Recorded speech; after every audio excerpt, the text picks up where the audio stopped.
Hello friends, daily current affair program में आप सभी का स्वागत है। जैसे कि आपको खबर मिल चुकी होगी कि हरियाणा के अंदर एग्जाम्स आने शुरू हो गए हैं। जैसे कि अभी ग्राम सचिव की डेट आ चुकी है और आने वाले टाइम में और भी आगे भी एग्जाम्स होने अभी लग जाएंगे, तो फिर आगे आगे फिर होते ही रहेंगे। जितने भी एग्जाम्स आपके फॉर्म्स भरे हुए हैं वो सभी होने हैं अभी, राइट। तो इसके लिए ऑफलाइन और ऑनलाइन दोनों क्लासेस कृष्णा क्लासेस पे शुरू ही आपको पता है। और ऑनलाइन क्लासेस के अंदर महाबचत ऑफर चल रहा है दिवाली का, जिसमें ग्राम सचिव है, एचएसएससी की जितनी भी तैयारियां हैं उनके लिए काफ़ी मतलब डिस्काउंट के साथ जो है वो आपको दिए जा रहे हैं कोर्सेज। तो ऐप पर जाकर कैसी क्लासेस नाम से जो एप्लीकेशन है उस पर जाएं और कोर्सेज को एक बार जरूर नज़र मार लेना है। तुम्हारे जो भी काम का है उसको वहाँ से भी ले सकते हैं आप, ऑनलाइन भी और ऑफलाइन तो है ही, आपका मोस्ट वेलकम है, राइट। सो आज की क्लास शुरू करते हैं। आज के कुछ एक इंपॉर्टेंट जो नेशनल करंट अफेयर है उसके देखते हैं क्या है। सो पहला क्वेश्चन आपका, किस राज्य में वन शहीद स्मारक फॉरेस्ट मार्टियर्स मेमोरियल का उद्घाटन किया गया? कौन से राज्य में किया गया ये बताना आपको। क्या है? वन शहीद स्मारक फॉरेस्ट मार्टियर मेमोरियल। तो केरल है, उत्तराखंड है, आंध्र प्रदेश है या छत्तीसगढ़ है? बताइए करेक्ट आंसर इसमें से कौन सा है, कौन से स्टेट में किया गया है, इन विच स्टेट? तो ये कहां पर किया गया है? केरल, उत्तराखंड, छत्तीसगढ़ और आंध्र प्रदेश। बता दीजिएगा।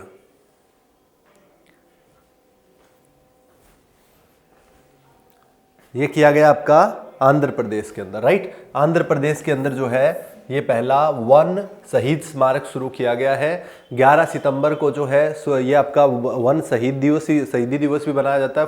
फॉरेस्ट मार्टियर्स डे भी जो है वो 11 सितंबर को मनाया जाता है। आपको पता होगा कि एक्चुअल में क्या है, एक्चुअल में वन शहीद स्मारक क्यों किया गया आंध्र प्रदेश में, इसको थोड़ा सा देख लेना है पहले तो। जो भी पर्यावरण और वन्य जीवों की संरक्षण करते हुए जो फॉरेस्ट गार्ड्स वगैरह है उन्होंने अपनी जान गंवाई है, उनको याद करने के लिए या उनके लिए जो है ये शहीदी स्थल के रूप में एक बार बनाया गया है वन शहीद स्मारक आपका, ठीक है ना। तो आंध्र प्रदेश गवर्नमेंट ने उनके लिए किया है, राइट। इसके अलावा अगर बात करें तो 11 सितंबर को वन शहीद दिवस के रूप में मनाते हैं। आपको पता होगा अमृता बिश्नोई का नाम आप लोगों ने सुना होगा। Amrita Bishnoi from Rajasthan, Bishnoi community. 1730 के अंदर जो है 1730 के अंदर जो 362 लोगों के साथ अमृता बिश्नोई को मार दिया गया था। फॉरेस्ट की कंजर्वेशन करना चाहते थे, वो वन को बचाने के लिए जो है अभियान चला रहे थे एक तरह से। तो 11 सितंबर को इसलिए वन शहीद दिवस के रूप में मनाया जाता है और वन शहीद स्मारक जो है पहला आंध्र प्रदेश के अंदर बनाया गया है। तो ये बात आपको ध्यान रखनी है, क्लियर है। तो फॉरेस्ट मार्टियर डे, आंसर क्या हो जाएगा? सी, आंध्र प्रदेश, करेक्ट। चलते हैं नेक्स्ट क्वेश्चन में। अगला क्वेश्चन आपको, भारत में किस देश से वाटर कनेक्टिविटी रूट के जरिए पहला कमर्शियल शिपमेंट प्राप्त हुआ है? वाटर कनेक्टिविटी समझते हो आप लोग? वाटर कनेक्टिविटी क्या है? एक तो लैंड कनेक्टिविटी हो गया, एक एयर कनेक्टिविटी हो गया। वाटर कनेक्टिविटी भी सी के थ्रू जो है दो एक साथ एक देश से दूसरे या रिवर्स के थ्रू जो है। आपको पता होगा इंडिया और बांग्लादेश के साथ जो है पानी का शेयरिंग बहुत ज़्यादा जो रिवर्स भारत और बांग्लादेश के बीच में जो है इंटरचेंज करती है। इंडिया और बांग्लादेश का सबसे ज़्यादा बड़ा बॉर्डर है, 4096 किलोमीटर का बॉर्डर जो है सबसे ज़्यादा हम लोग शेयर करते हैं इसके साथ, बांग्लादेश के साथ। तो इसलिए पहला जो है वाटर कनेक्टिविटी रूट ये साइन हो गया था 1972 के अंदर। एक्चुअल में एक प्रोटोकॉल जो है 1972 में शुरू हो गया था इसके लिए। 1972 के अंदर ही क्या था एक्चुअल में?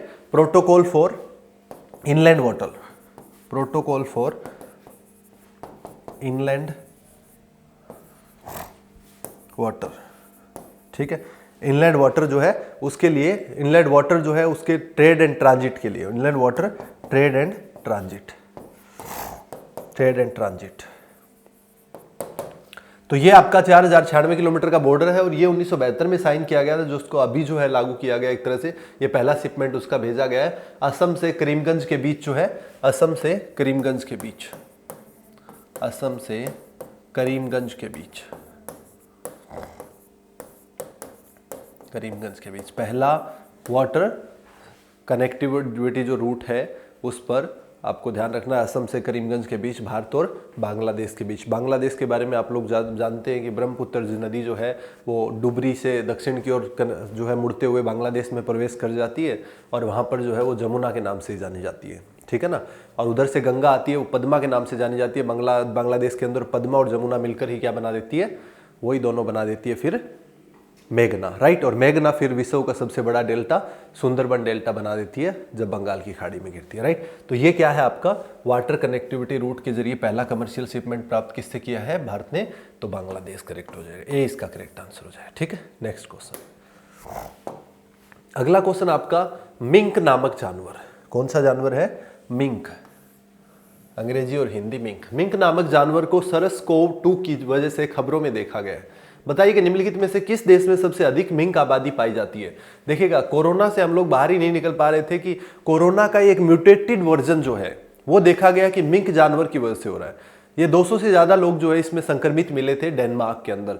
डेनमार्क में विश्व की सर्वाधिक जो है आबादी मिलती है इसकी, किसकी, मिंक की। मिंक की विश्व में सर्वाधिक आबादी जो कहाँ मिलती है, डेनमार्क में। 17 मिलियन से अधिक आबादी जो है, 17 मिलियन से भी अधिक आबादी जो है डेनमार्क के अंदर मिंक की है, ठीक है। तो इससे क्या क्या खतरा देखा गया कि कोरोना का म्यूटेटेड वर्जन जो SARS-CoV-2 जो है वो इसकी वजह से फैल रहा था और जानवरों से ह्यूमन बीइंग की तरफ, मनुष्यों की तरफ जो है ये फैलने लगा था। तो इस कारण से जो है वहां पर अप्रोक्सीमेटली काफ़ी जो है मिंक्स को मारने का भी डिसीजन लिया है कि इतने मिंक्स को हम लोग खत्म कर देंगे, क्योंकि गवर्नमेंट किसी भी प्रकार का रिस्क नहीं लेना चाहती है। डेनमार्क गवर्नमेंट ने जो है ये पाया, जिससे कि मिंक की वजह से अगर ये जो उसका म्यूटेटेड वर्जन फिर से फैल रहा है तो उसके बाद जो है वहाँ पर काफ़ी सारे मिंक्स प्रजाति को जो है उसकी आबादी को ख़त्म करने का भी डिसीजन लिया जा चुका है डेनमार्क के अंदर, राइट। तो डेनमार्क के अंदर जो है सबसे ज़्यादा मिंक आबादी भी पाई जाती है। डेनमार्क का राजधानी आपको पता होगा कोपनहेगन जो है डेनमार्क का कैपिटल है, कोपनहेगन, राइट। तो ये कुछ एक चीज़ें ध्यान रखनी है इसके बारे में। 200 से अधिक जो है डेनमार्क के अंदर मिंक फार्म्स है, 200 से अधिक जो 200 से ज़्यादा जो है डेनमार्क के अंदर मिंक फार्म्स है, राइट। तो ये आपको कुछ एक चीज़ें ध्यान रखनी है डेनमार्क के बारे में, क्लियर है। तो ये चीज़ें हैं। नेक्स्ट क्वेश्चन में चलते हैं। डेनमार्क का कैपिटल कोपनहेगन ध्यान रखना है। नेक्स्ट क्वेश्चन, पेट्रापोल बेनापोल एकीकृत चेकपोस्ट, इंटीग्रेटेड चेकपोस्ट है, जैसे कि जोगबनी जो है बिहार में नेपाल और इंडिया के बीच में, उसी प्रकार जो बेनापोल पेट्रापोल जो है ये एकीकृत चेकपोस्ट जो है किन दो देशों के बीच में है, ये आपसे पूछ रहा है। किन दो देशों की सीमा पर स्थित है। देखिएगा व्यापार के लिए, आवागमन के लिए दो देशों के बीच में जो चेक पोस्ट बनाई जाती है, जो आपका एक तरह से रास्ता है, उसको हम इंटीग्रेटेड चेक पोस्ट या ICP के नाम से जानते हैं। तो वो आपकी हमारी नेपाल के साथ भी, चाइना के साथ भी अलग अलग। तो जोगबनी बिहार वाली काफ़ी न्यूज़ में रही थी पीछे। इसी प्रकार से बेनापोल पेट्रापोल भी अभी न्यूज़ में थी। क्यों थी न्यूज़ में मैं अभी बताऊंगा। उससे पहले आप क्या आंसर करो, ये किसके बीच में है। Bharat Bangladesh, Myanmar Bangladesh, Thailand Myanmar या थाईलैंड बांग्लादेश, किसके बीच में थी बताइए। तो ये थी आपकी इंडिया एंड बांग्लादेश के बीच में, भारत और बांग्लादेश के बीच में थी पेट्रापोल एंड बेनापोल एकीकृत चेक पोस्ट, राइट। ये क्यों न्यूज़ में थी, अब हम लोग इस पर बात करते हैं। देखिएगा इंडिया ने जो है अभी इंडियन आर्मी ने 20 घोड़े, 20 हॉर्सेज जो है और 10 जो है ट्रेंड, वेल ट्रेंड जो डॉग्स है, जो कि एक तरह से इस तरह का मटेरियल जो एक्सप्लोजिव मटेरियल है उसको जो है खोजने के अंदर हेल्प करने वाले डॉग्स जो होते हैं, जो हमारी आर्मी के अंदर हम लोग तैयार करते हैं, ट्रेन करते हैं, तो उनको जो है बांग्लादेश आर्मी को सौंपा है उन्होंने। तो वो इसी चेक पोस्ट पर जो है ये समारोह आयोजित किया गया था। कौन सी पर, पेट्रापोल बेनापोल जो चेक पोस्ट है, इसी पर ये समारोह जो है आयोजित किया गया था। इसी कारण जो है ये न्यूज़ में रही थी। तो 20 घोड़े और 10 जो है, ये भी क्वेश्चन बनता है किस कौन सी देश की आर्मी को सौंपा है, तो बांग्लादेश आर्मी को सौंपा है, राइट। तो इसके लिए जो है न्यूज़ में रहा। दूसरी बात अगर करें तो उनकी आर्मी के जो लोग थे उनको भी हम लोगों ने ट्रेन किया कि हाँ इस प्रकार से इनका जो है देख रेख करनी है, रखाव करना है, तो वो तमाम चीज़ों के बारे में भी सो ये न्यूज़ में आ गया था। दूसरी बात क्या है, आर्मी की बात कर रहे हैं तो बांग्लादेश और इंडिया के बीच में जो है मिलन और संप्रीति, वेरी वेरी इंपॉर्टेंट जो डिफेंस एक्सरसाइज है, मिलन और संप्रीति जो है दोनों ही बहुत इंपॉर्टेंट है। आने वाले टाइम में आपको ध्यान रखना है, मिलन एंड संप्रीति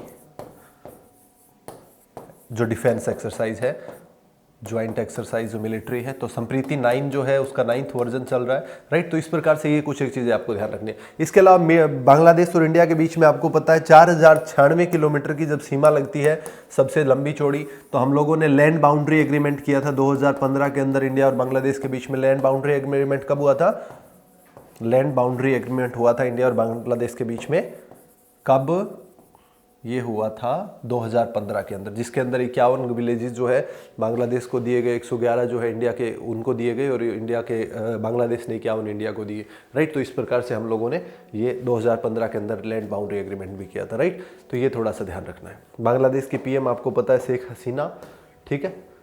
सो इसका करेक्ट आंसर हो गया B। चलते नेक्स्ट क्वेश्चन में।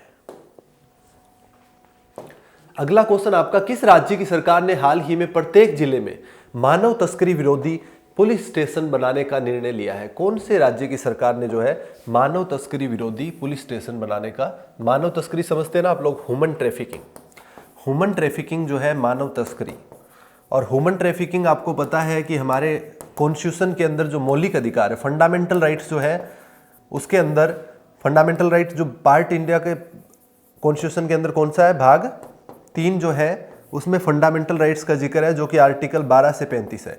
उसके अंदर आपका जो चौथा मौलिक अधिकार है समानता का, उसके बाद स्वतंत्रता का, और तीसरा जो मौलिक अधिकार है उसके अंदर वो है आपका शोषण के विरुद्ध अधिकार, जो अनुच्छेद 23 और 24 है।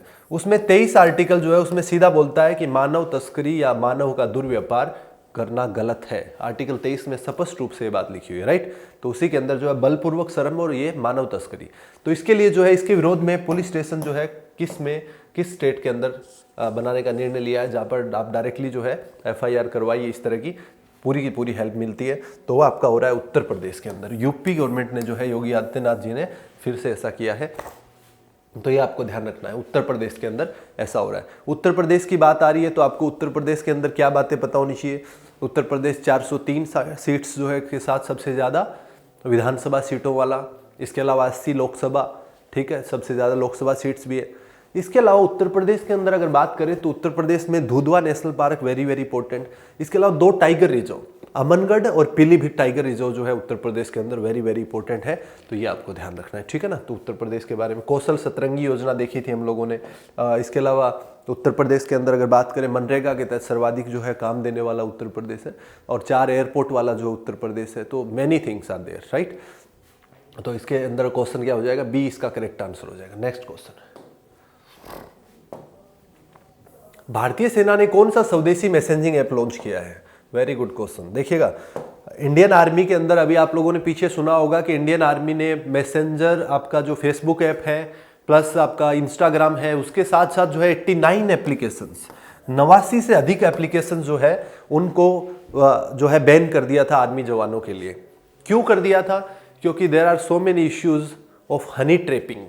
क्या हो रहा था कि आर्मी के जो जवान हैं उनसे दूसरे देश के लोग या चाइना और पाकिस्तान के स्पेशली जो है वो क्या हो रहा था, उनके जो जासूस है या उनके लोग जो है वो कनेक्टिविटी करके किसी ना किसी रूप से इंडियन आर्मी के जवानों के साथ जो है इन सोशल मीडिया के थ्रू, तो उसमें जो मेन इन्फॉर्मेशन होती है उसको निकलवाते थे किसी ना किसी रूप से। तो उसमें हनी ट्रैपिंग के भी केस आए। कई एक बार जो एक ऑफिसर लेवल का जो बंदा है वो भी हनी ट्रैप के अंदर फंस गया था। तो इस प्रकार की कई घटनाएं हो रही थी जिसके कारण जो है आर्मी के जवानों को टारगेट किया जाता है, जिसको हम लोग साइबर अटैक का नाम देते हैं। और साइबर अटैक जो है now days is very common, ये चीज़ बहुत ज़्यादा चल रही है साइबर अटैक जो है। तो साइबर जो है उससे थ्रेट था हमारे इंडियन आर्मी को, इसलिए 89 से ज़्यादा एप्लीकेशन हम लोगों ने बैन कर दी थी, और उन्हीं के अंदर था आपका फेसबुक भी था और भी। तो अभी क्या किया है इंडियन आर्मी ने, एक सेफ, अपने आप में वेरी सेफ जो है मैसेजिंग ऐप लॉन्च की है जिसमें एंड टू एंड एनक्रिप्शन है। जैसे व्हाट्सएप के अंदर एंड टू एंड एनक्रिप्शन है, उसी प्रकार से उसके अंदर भी एंड टू एंड एनक्रिप्शन होगा। बीच में कोई भी आपका लूप होल नहीं होगा, कोई भी। एंड टू एंड एनक्रिप्शन का मतलब क्या है कि बीच में कोई भी आपकी जो है बात को नहीं देख सकता है, किसी भी प्रकार से कोई हैकिंग नहीं है। तो वो चीज़ इसके अंदर की गई है। और वो ऐप कौन सी है भी आपसे पूछिए, ट्राई है, IOE है, या साई है, या IAY है। तो ये आपकी साई ऐप।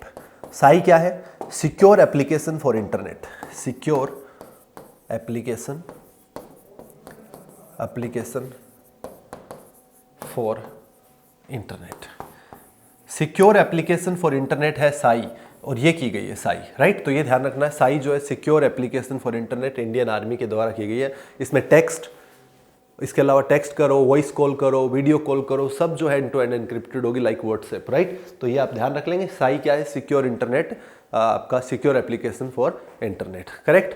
तो इसी के साथ जो है इसका करेक्ट आंसर क्या हो जाएगा आपका?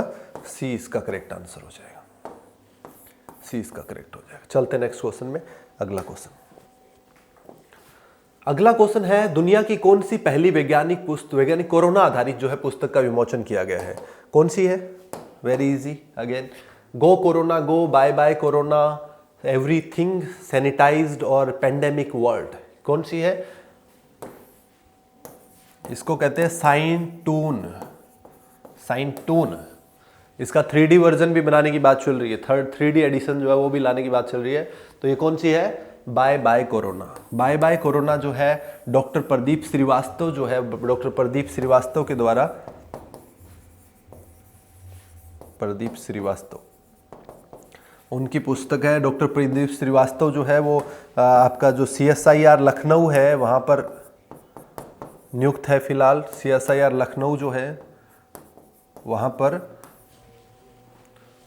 नियुक्त है अभी इसका जो प्रदीप श्रीवास्तव जी है, राइट। इसका 3D एडिशन भी बात करें, कोरोना पर आधारित है पूरी तरह से बुक, किस प्रकार से कोरोना का इलाज, फैलना, सब सारी चीज़ें बता रखी है।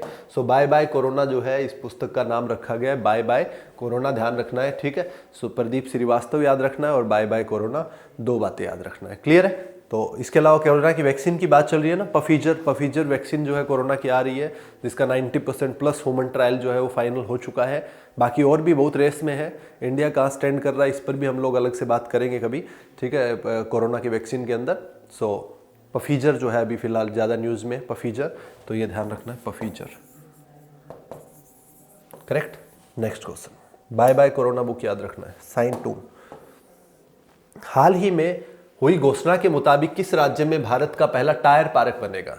देखिएगा, टायर जो है इनका जो पुराने टायर है, जो खराब टायर है, जो वेस्टेज है, उन टायर्स का यूज करके एक टायर पार्क बना रहेगा, एक तरह से कैफे वगैरह के अंदर यूज करके उन टायर्स का जो खराब मटेरियल है, जो कोई भी यूज में नहीं होना है, उन टायर्स को कलरफुल बना के और उनका इस्तेमाल करना, ये टायर पार्क है कि किस प्रकार से आप इनको यूटिलाइज कर सकते हो, क्योंकि टायर्स अल्टीमेटली पॉल्यूशन ही फैलाएंगे। फिर इसके लिए इंडिया के अंदर पहला टायर पार्क बना है, तो उसके लिए आपको पता होना चाहिए कहाँ पर बनाया गया है। तो ये वेस्ट बंगाल के अंदर कोलकाता में बनाया गया है। कहाँ पर? कोलकाता। और कोलकाता आपको पता ही कहाँ है, वेस्ट बंगाल के अंदर पहला टायर पार्क बना है, राइट। तो ध्यान रख लेंगे, पहला tyre park Kolkata, West Bengal, clear. क्या है वो मैंने बता दिया, कलर करके टायर्स को, उनके जो है सामान बनाना, उनसे तरह तरह के आइटम्स बनाना, तो जो कि काफ़ी अट्रैक्टिव हो, ये इसका टायर पार्क के अंदर दिखाया जाएगा। और यही जो इसके अंदर किया गया है, कोलकाता पश्चिम बंगाल के अंदर पहला टायर पार्क, क्लियर है। इसके अलावा वेस्ट बंगाल की बात हो रही है, तो वेस्ट बंगाल के अंदर बुक्सा जो है national park, very very important in West Bengal, ये ध्यान रखना है आपको। इसके अलावा वेस्ट बंगाल के अंदर ममता बनर्जी चीफ मिनिस्टर है और जगदीप धनखड़ जो है वो वहाँ पर राज्यपाल है। 295 विधानसभा सीट्स है वहाँ की। तो ये कुछ एक चीज़ें जो है वेस्ट बंगाल के बारे में और एडिशनल ध्यान रखनी है। इसके अलावा सेल्फ स्कैन ऐप जो है पश्चिम बंगाल ने शुरू किया था, सेल्फ स्कैन एप्लीकेशन जो है, लाइक क्लियर स्कैनर और कैम स्कैनर जो है उनकी तरह। तो ये अपने आप में एक इंपॉर्टेंट था वेस्ट बंगाल का, राइट। सो इसका करेक्ट आंसर क्या हो गया? सी, पहला tyre park, first tier park, ये ध्यान रखना है। टायर्स पुराने, मैं समझा रहा हूँ आपको कि पुराने टायर्स जो है उनका इस्तेमाल करना है, उनको कलरफुल बना के, और कुछ नहीं, राइट। नेक्स्ट क्वेश्चन, भारतीय रेलवे ने हाल ही में महिला यात्रियों की सुरक्षा के लिए कौन सा अभियान चलाया गया? बताइए, वेरी सिंपल अगेन, हमारी रेल, मेरी सहेली, सुरक्षित रेल और महिला जो है मान, कौन सी ऐप को चलाया गया है इसके द्वारा, बता दीजिएगा।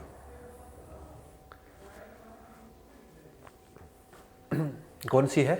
हमारी रेल, मेरी सहेली, सुरक्षित रेल, महिला मान। तो देखिएगा, जो महिला यात्री है उनकी सुरक्षा को बढ़ावा देने के लिए जो सदर्न ईस्टर्न रेलवे है, दक्षिणी पूर्वी रेलवे है, जो हेडक्वार्टर्ड है कोलकाता के अंदर, उसके द्वारा ये क्या किया गया है? मेरी सहेली जो है वो आपका अभियान चलाया गया है। मेरी सहेली नाम से जो है अभियान चलाया गया है, जिसके अंदर क्या है कि तुरंत जो है आरपीएफ जो रेलवे प्रोटेक्शन फोर्स जो है, आरपीएफ जो है वो तुरंत जो है वुमेन्स को कांटेक्ट भी करेगी, उनका ध्यान भी रखेगी पूरा जो है रेलवे के अंदर, जब वो यात्रा कर रही होगी तो उसके अंदर। सो मेरी सहेली नाम से जो है इस अभियान को चलाया गया, ताकि ज़्यादा से ज़्यादा हम लोग वुमेन्स की सेफ्टी को इंश्योर कर सकें। रेलवे के अंदर जो किस जोन ने चलाया ये, तो साउथ ईस्टर्न रेलवे जो है, कौन सा? दक्षिणी पूर्वी रेलवे, सदर्न ईस्टर्न रेलवे, इसके द्वारा किया गया है। तो ये और ध्यान रखना है, सदर्न ईस्टर्न रेलवे के द्वारा किया गया है, क्लियर है। तो मेरी सहेली, southern eastern railway, clear. RPF के द्वारा, जो रेलवे प्रोटेक्शन फोर्स है उसी के द्वारा किया गया, आरपीएफ के द्वारा ये जो है अभियान चलाया जा रहा है। ये भी थोड़ा ध्यान रखना है। इसके अलावा इंडिया रेलवे के जो है अभी टोटल कितने जोन्स है, तो 18 रेलवे जोन्स है जिनके अलग अलग हेडक्वार्टर है। इसका हेडक्वार्टर कोलकाता के अंदर, ये आपको ध्यान रखना है। क्लियर है? तो इंडियन रेलवे के द्वारा मेरी सहेली। नेक्स्ट क्वेश्चन, अगला क्वेश्चन है, न्यूजीलैंड में भारतीय मूल की महिला मंत्री बनी है। कौन सी जो है न्यूजीलैंड में भारतीय मूल की महिला मंत्री बनी है हाल ही के अंदर? गीता चौधरी, प्रियंका राधाकृष्णन, रेणुका प्रसाद और माधुरी चोपड़ा। कौन बनी है? वेरी इजी, काफी न्यूज में है। कौन बनी है बताइएगा। गीता चौधरी, प्रियंका राधाकृष्णन और रेणुका प्रसाद और माधुरी चोपड़ा न्यूजीलैंड में भारतीय मूल की पहली मंत्री जो है उनके मंत्रिमंडल में शामिल हुई है। एमपी तो पहले ही बन चुकी थी, वहाँ पर वो मेंबर ऑफ पार्लियामेंट तो, बट अभी जो है मंत्री बनी है, ये इंपॉर्टेंट हो गया है। आपको पता है न्यूजीलैंड लेबर पार्टी जो है, New Zealand labour party, New Zealand labour party, New Zealand labour party के अंदर प्रियंका राधाकृष्णन जो है उनको मंत्री बनाया गया है। अभी प्रियंका राधाकृष्णन जो है वो चेन्नई तमिलनाडु की रहने वाली है। चेन्नई तमिलनाडु जो है इससे बिलोंग करती है इंडिया के अंदर।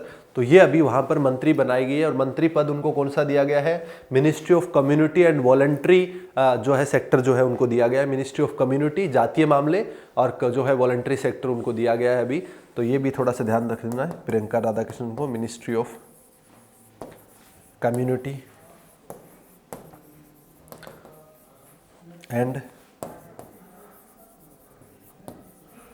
वॉलंटरी सेक्टर, प्रियंका राधाकृष्णन को। ठीक है, तो जो न्यूजीलैंड लेबर पार्टी है उसके अंदर जो है ये उसकी जो है मेंबर है काफ़ी लंबे टाइम से। वहाँ पर कॉलेज करने के बाद जो है ये जातीय मामलों को उठा रही थी काफ़ी लंबे टाइम से, तो उसने एक पकड़ बनाई मजबूत, तो धीरे धीरे करके आज जो है मंत्री पद ले लिया है और काफ़ी 2-3 विभाग इनको दिए गए हैं। जातीय मामले हो गए, वॉलंटरी सेक्टर जो है, और इस तरह से जो है 2-3 मामले इनके अंडर में आज वर्तमान में है। वहाँ पर जो है प्राइम मिनिस्टर कौन है न्यूजीलैंड में? न्यूजीलैंड के प्राइम मिनिस्टर है